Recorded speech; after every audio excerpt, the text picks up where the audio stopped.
"They'll burn my cabin for marrying a white man," said the Lakota woman. The next day, her whole tribe made justice.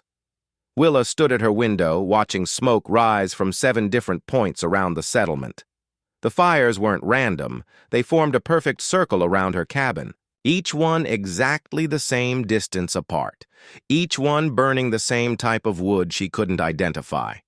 The strangest part, no one was tending them. "They're not supposed to burn yet," her sister Nora whispered from behind her, clutching something, wrapped in red cloth. "The council hasn't even met," but the council had met. Willa could see them now. 30 figures standing motionless in the morning mist facing her home. They weren't moving. They weren't speaking. They were just waiting for 3 hours now. Her husband, Cassidy, emerged from the back room, his face pale. "The horses," he said quietly. "They're gone. All of them. But there are no tracks leading away from the stable." Willa felt her breath catch. In her tribe, horses didn't just disappear, and fires didn't light themselves, and councils didn't stand silent for hours unless something unprecedented was about to happen. She looked down at the wooden token in her palm, the one that had appeared on her doorstep that morning with no explanation. It was carved with symbols she'd never seen before, yet somehow understood perfectly. The message was clear, even though it should have been impossible. The fires began to move. The fires weren't moving on their own. Willa pressed her face against the cold glass and saw the truth that made her stomach drop. 7 tribal members, each carrying a torch, walked slowly toward her cabin from different directions. They moved with the deliberate pace of a funeral procession, their faces painted with white clay and patterns she recognized from childhood stories. War paint. No, something worse. Judgment paint. Cassidy stood behind her, his hand trembling as he reached for the rifle above the mantel. "We should have left yesterday when your sister warned us." His voice cracked with the weight of a decision that now seemed foolish. "I thought love would be enough." "Put the gun down," Willa whispered, though her throat felt like sand. "That will only make it worse." She could feel Nora's eyes burning into her back, could sense her sister's internal war between blood loyalty and tribal law. The red cloth bundle in Nora's hands held something that might save them or damn them completely. Boone Carter emerged from the group of council members, his weathered face unreadable. As the eldest voice in tribal matters, his word carried the weight of ancient tradition. He raised his hand, and the torchbearers stopped exactly 20 FT from the cabin's walls, close enough to light the structure in minutes, far enough to give Willa one last chance to speak. "Willa Blaine!" Boone's voice carried across the morning air like thunder rolling over distant mountains. "You have broken the sacred covenant that binds our people to the old ways. You have chosen the path of the outsider over the blood of your ancestors." Cassidy stepped forward, his jaw set with determination that Willa both admired and feared. The choice was mine as much as hers. "If you want to punish someone, punish me." A murmur rippled through the council members. This wasn't how these ceremonies usually unfolded. The accused spouse was supposed to beg for mercy, not offer themselves as sacrifice. Boone's eyes narrowed, and Willa caught something unexpected flickering across his features. Was it approval, or was she seeing hope where none existed? Nora finally spoke, her voice barely audible, but carrying across the silence like a stone. Dropped in still water. "There's something you need to know before you pass judgment." She held up the red bundle, and several council members took an involuntary step backward. Something that changes everything about why she made this choice. The torch flames danced in the morning breeze, casting shifting shadows across painted faces. Willa's heart hammered against her ribs as she realized that whatever was wrapped in that red cloth, her sister had been carrying it since before dawn, had been waiting for this exact moment to reveal it. But Nora's next words would either save her marriage or condemn them both to something far worse than exile. Nora unwrapped the red cloth with trembling fingers, revealing a leather pouch that every member of the council recognized instantly. The sacred medicine bag of their previous chief, her grandfather, who had died 3 winters ago. But that bag should have been buried with him, sealed forever in the earth, according to tribal law. Its presence here now violated everything they believed about honoring the dead. "I found this hidden in Willa's cabin," Nora announced, her voice gaining strength with each word. "But not where you think."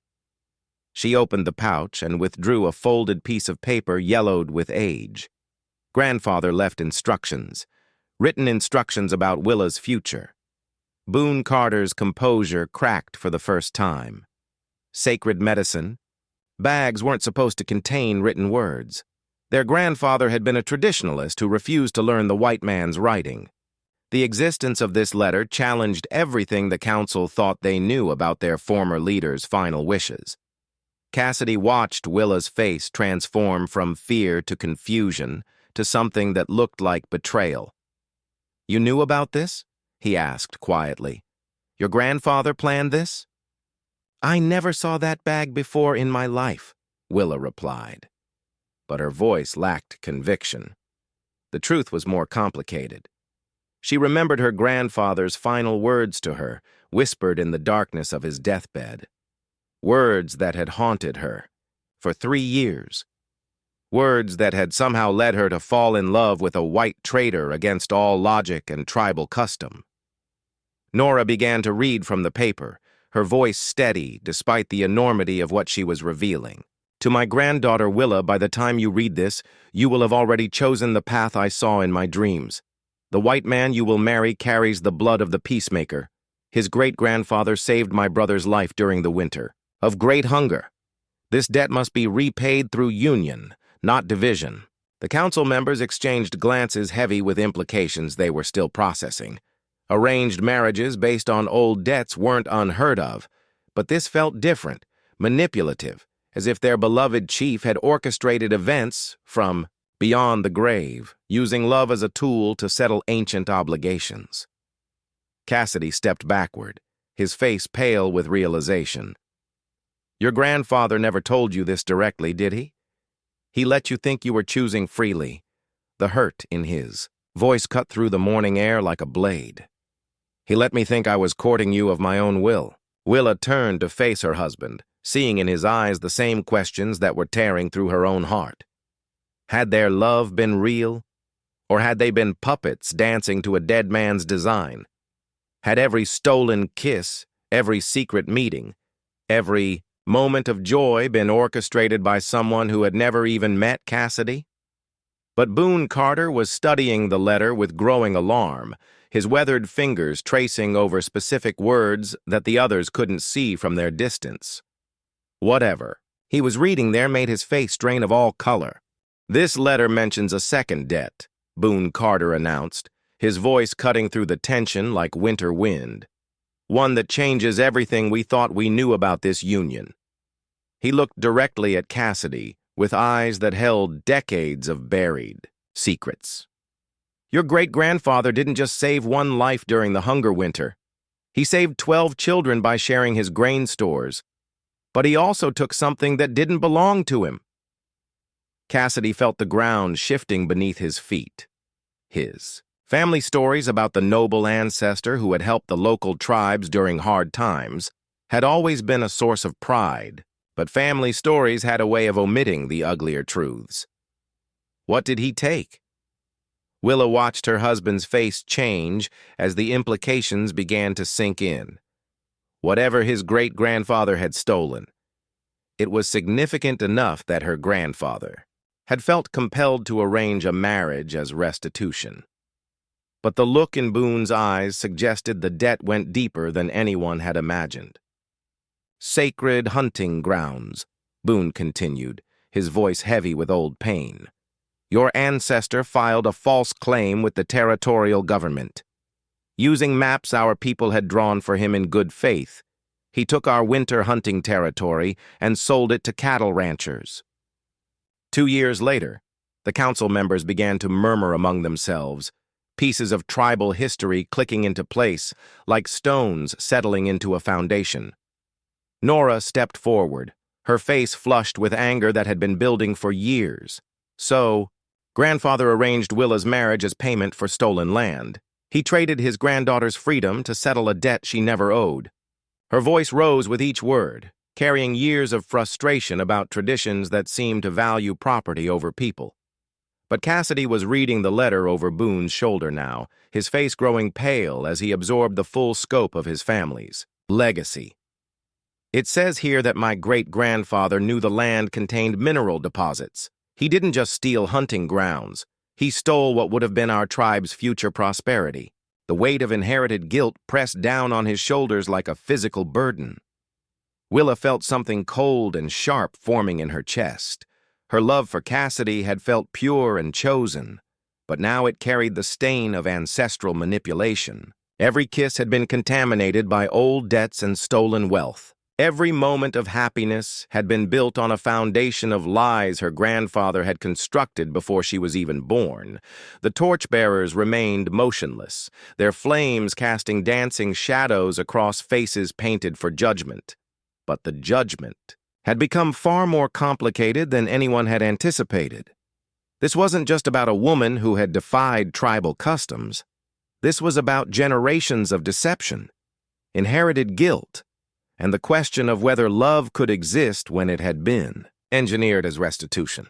Boone folded the letter carefully, but his expression suggested there was still more to be revealed. The letter contains one final instruction, he said quietly. Something your grandfather wanted done only if the young man proved himself worthy of the burden he was inheriting. Before Boone could reveal the final instruction, hoof beats thundered across the morning landscape. 3 riders approached at full gallop, their horses lathered with sweat and their faces grim with urgent news. The lead rider was Thomas Hayes, the territorial sheriff, and his presence here meant this tribal matter was about to become a legal one. Boone Carter, Sheriff Hayes called out as he dismounted, his hand resting casually on his gun belt. I received reports of an armed gathering and threats of property destruction. I'm here to ensure this situation doesn't escalate beyond tribal authority. His eyes swept across the painted faces, the torches, and the cabin that stood at the center of the confrontation. Cassidy felt his stomach drop.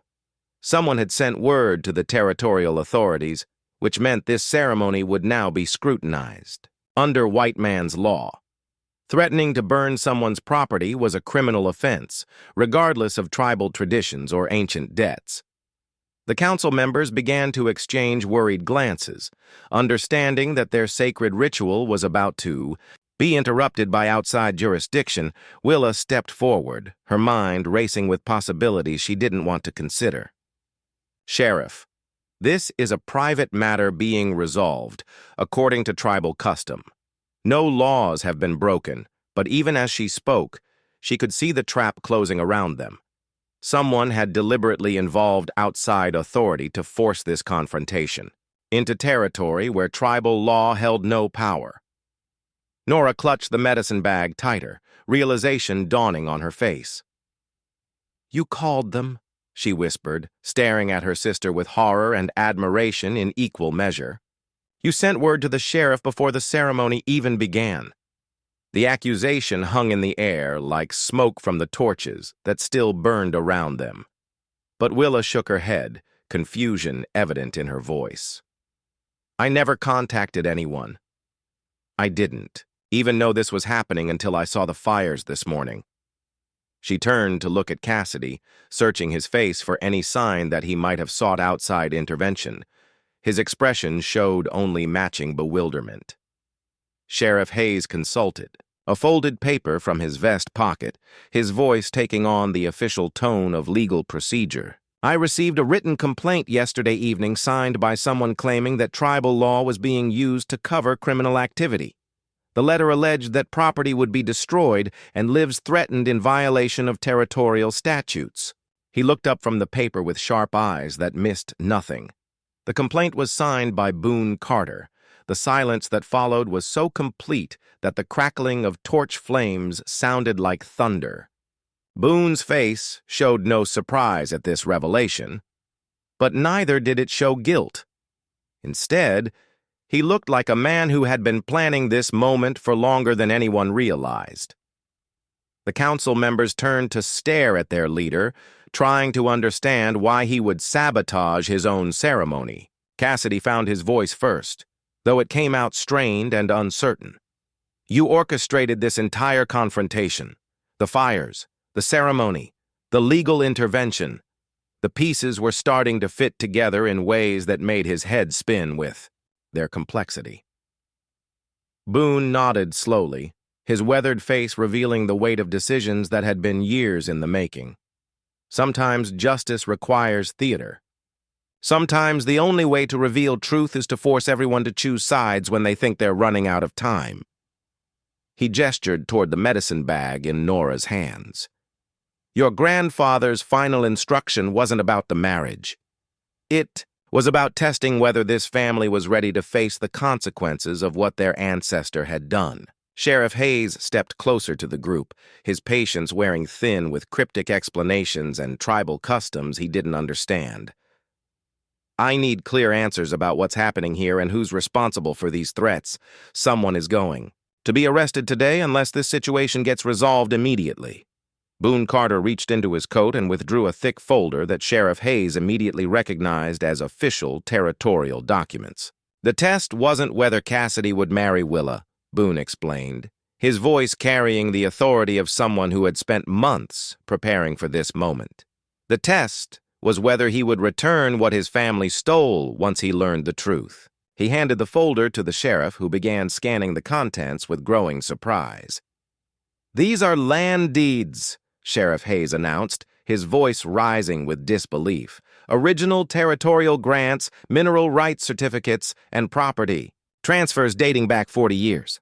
He looked up at Cassidy with new understanding dawning in his eyes. "These documents show legal ownership of the disputed hunting grounds. Your great-grandfather's claim was fraudulent, just like the letter stated." Cassidy felt the blood drain from his face as the magnitude of his inheritance became clear. His family hadn't just built their modest prosperity on stolen land. They had built it on land that contained silver deposits worth more than anything in the surrounding territory. Every comfortable year of his childhood, every opportunity that had led him to become a successful trader, had been funded by wealth that rightfully belonged to Willa's people. Willa watched her husband process this revelation, seeing him struggle with questions that had no easy answers. Could love survive when it was built on a foundation of theft and lies? Could their marriage have any meaning when it had been engineered as restitution for crimes neither of them had committed? Her grandfather had orchestrated this moment, but he had left the final choice to people who were still discovering the true cost of their happiness. Nora stepped forward, her voice cutting through the heavy silence that had settled over the group. "Grandfather's letter has one more section," she said, unfolding the paper to reveal handwriting that continued on. The reverse side. "Instructions for what should happen if Cassidy proves himself worthy of carrying this burden." She began to read aloud, her voice steady despite the tremor in her hands. "If the young man chooses truth over comfort, if he accepts responsibility for debts he did not create, if he places justice above his own prosperity, then the marriage was made in wisdom rather than manipulation. But if he chooses to protect his inheritance above all else, then Willa must be freed from a union that would poison her spirit with resentment." Sheriff Hayes looked between Cassidy and the legal documents, understanding that he was witnessing something far more complex than a simple property dispute. "These deeds give your wife's tribe legal claim to lands currently worth thousands of dollars," he told Cassidy bluntly. "The territorial government will honor these original grants if they're properly filed. But that means your family's current holdings would be declared invalid." Cassidy stared at the burning torches that still surrounded his cabin, finally understanding their true symbolism. They weren't instruments of destruction, they were beacons of choice, marking the moment when he would have to decide who he wanted to be. A man who perpetuated his ancestors' crimes through willful ignorance, or someone willing to sacrifice personal comfort for the sake of justice that was decades overdue. The council members waited in silence, their painted faces reflecting the gravity of a decision that would determine not just Cassidy's character, but the future relationship between their tribe and the white settlers who had taken so much from them. In their eyes, Willa could see both hope and skepticism, as if they had witnessed too many broken promises to fully believe in the possibility of redemption. Cassidy walked slowly toward Boone Carter, each step feeling like a choice between the man he had been and the man he might become.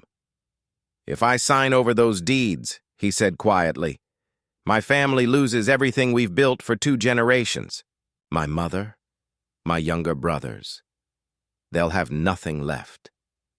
His voice carried the weight of responsibility that extended far beyond his own happiness. "And if you don't sign them over," Willa replied, her voice steady but strained, "our marriage will always be built on stolen prosperity and inherited guilt. Every day we spend together will be a reminder that my people's suffering paid for our comfort." She looked at her husband with love and sorrow intertwined in her expression. "I can't live with that kind of poison between us." Sheriff Hayes consulted his pocket watch, his patience wearing thin with the emotional complexity of a situation that needed legal resolution. "I need a decision within the hour," he announced firmly. "Either we file these original deeds with the territorial office, or I arrest the tribal leadership for threatening property destruction. This matter can't remain in limbo indefinitely." Nora watched her sister's face, seeing the internal struggle that threatened to tear Willa apart, regardless of what Cassidy chose. If he kept the stolen land, their marriage would be forever, tainted by injustice. If he returned it, Willa would spend the rest of her life wondering if his sacrifice had been motivated by love or by guilt. Either path led to questions that might never find satisfactory answers. But Cassidy was staring at something beyond the immediate consequences of his choice.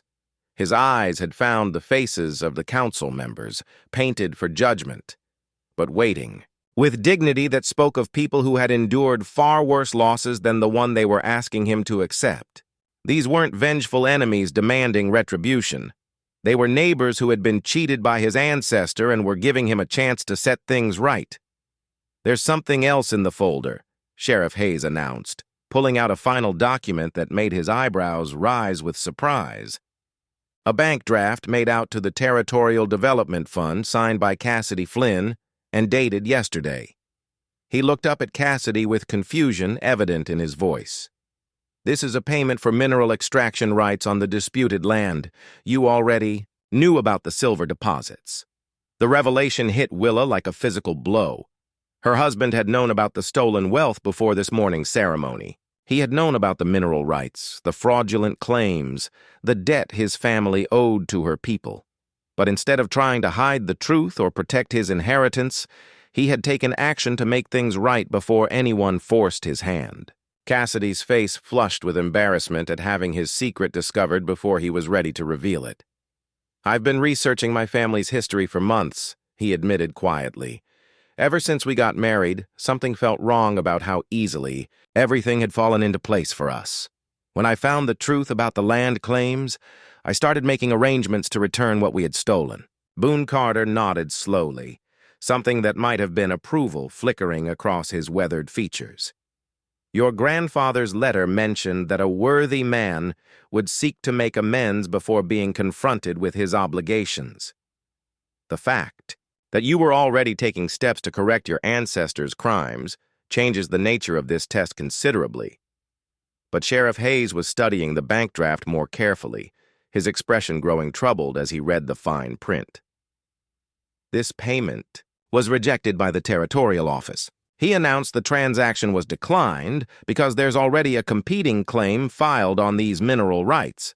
Someone else is trying to claim ownership of the silver deposits, and their application was submitted just 3 days ago. Sheriff Hayes unfolded the competing mineral rights claim, his face darkening as he read the name at the bottom of the application. Harrison Mining Consortium, he announced grimly. They're the outfit that's been buying up disputed lands across 3 territories using legal loopholes to claim mineral rights on properties with unclear ownership. He looked up at the assembled group with genuine concern in his eyes. If their claim gets approved, neither your tribe nor Cassidy's family will have any rights to the silver deposits. Boone Carter's painted face transformed with an anger that was decades in the making. Harrison Mining approached our tribal council 6 months ago, he revealed, his voice carrying the bitter taste of old betrayals. They offered to buy our hunting grounds for a fraction of their value, claiming they wanted to establish cattle grazing leases. When we refused, they said they would find other ways to acquire what they needed. Willa felt the pieces of a larger conspiracy falling into place around her. Her grandfather's elaborate plan to test Cassidy's character had been motivated by more than ancient debts and stolen land. He had somehow known that outside forces would eventually threaten their people's claim to ancestral territory, and he had arranged the marriage as a way to create legal allies when that threat materialized. Cassidy examined the Harrison Mining documents more closely, his trader's experience with contracts, revealing details that others might miss. This application claims the original territorial grants were invalid because they were issued to people who weren't citizens at the time, he explained, his voice tight with outrage. They're arguing that your ancestors had no legal right to own land under territorial law, which would make all subsequent claims void. The implications of this legal strategy hit everyone simultaneously. If Harrison Mining's argument succeeded, it wouldn't just invalidate the current dispute over Cassidy's inherited land. It would challenge the legitimacy of every land grant ever issued to Native peoples in the territory, opening the door for wholesale seizure of tribal properties by outside corporations. Nora clutched her grandfather's letter tighter, understanding now why he had insisted on creating written documentation of the original land debts. Grandfather knew this was coming, she whispered, her voice filled with awe at the old man's foresight. He arranged the marriage not just to settle old debts, but to create a legal precedent. If Cassidy's family acknowledges the validity of tribal land ownership, it strengthens our position against corporate claims. Sheriff Hayes consulted his pocket watch again, but this time his urgency stemmed from genuine concern rather than impatience. Harrison Mining has significant political influence in the territorial capital. He warned, if we're going to challenge their claim, we need to file counter-documentation before their application gets rubber-stamped by officials who profit from these corporate land grabs. But Cassidy was already moving toward his cabin, his mind racing with possibilities that required immediate action. I have copies of all the original survey maps and territorial correspondence in my trading records, he called over his shoulder. Documents that proved the mineral deposits were known about and deliberately concealed from your people when the fraudulent claims were filed. Willa followed her husband, feeling for the first time since morning that their marriage might survive this crisis intact. They weren't just fighting to preserve their relationship anymore. They were fighting to protect her people's future from the same kind of theft that Cassidy's ancestor had committed, but on a scale that could destroy the tribe's way of life forever. The torches still burned around them, but now they seemed less like instruments of judgment and more like beacons rallying them toward a common cause that transcended old grievances and inherited guilt. 3 hours later, Sheriff Hayes emerged from the cabin carrying a leather satchel filled with documents that would change everything. Cassidy and Willa had worked side by side, translating tribal oral histories into legal language while cross-referencing them with territorial survey records that proved Harrison Mining's claims were built on deliberately falsified information. The evidence was overwhelming and undeniable. These trading records show that Harrison Mining representatives knew about the valid tribal land grants when they filed their application, Sheriff Hayes announced to the assembled council. They deliberately concealed evidence of legitimate ownership while claiming the rights belonged to no one. That's not just corporate land grabbing. That's criminal fraud on a territorial level. Boone Carter removed the white paint from his face with careful, deliberate strokes, the gesture marking the end of the judgment ceremony and the beginning of something entirely different. "The test is complete," he declared, his voice carrying satisfaction that had been building for months. Not just the test of Cassidy's character, but the test of whether our two peoples could work together when faced with a common enemy. Willa watched the torchbearers extinguish their flames one by one, understanding that the threatened burning had never been about punishment. It had been about creating the urgency and drama necessary to force everyone to choose sides quickly, before Harrison Mining's political influence could corrupt the legal process. Her grandfather's plan had been more sophisticated than anyone realized.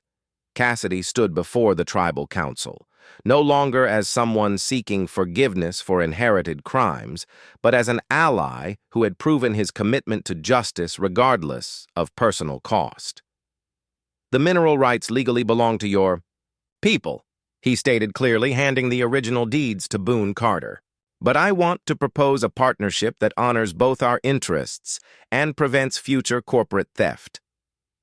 The proposal that followed transformed the entire conflict from a zero-sum game into a collaborative venture. Cassidy's trading expertise and knowledge of territorial law, combined with the tribe's legitimate ownership and political solidarity, created a legal partnership that Harrison Mining couldn't challenge or circumvent.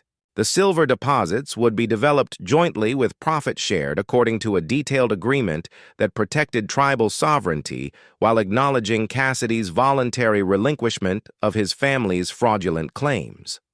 Sheriff Hayes dispatched riders to the territorial capital with documentation that would not only invalidate Harrison Mining's application, but also trigger a criminal investigation into their pattern of fraudulent land claims across multiple territories. The evidence provided by Willa and Cassidy would likely result in the company's complete dissolution and the return of numerous properties to their rightful owners. Nora folded her grandfather's letter carefully, finally understanding the old man's true wisdom. He hadn't arranged Willa's marriage as payment for ancient debts. He had created the circumstances that would allow two people to choose each other freely, while simultaneously building the alliance that would protect their descendants from future threats. Love and justice had become inseparable in ways that strengthened both. As the sun reached its peak, Willa and Cassidy stood together before their cabin, surrounded by tribal members who were no longer painted for judgment, but who looked at them with genuine respect and acceptance. Their marriage had been tested by fire and emerged stronger than either had dared to hope. The partnership they had forged in crisis would now become the foundation for a future where ancient wrongs were finally set right, and where love could flourish without the poison of inherited guilt. The last torch was extinguished, but the alliance it had helped create would burn bright for generations to come. If you enjoyed this story, click the video on your screen now to watch another unforgettable tale where courage meets destiny in The Untamed Frontier. Don't forget to subscribe and consider a super chat to help us keep bringing you more stories like these. Your support means everything to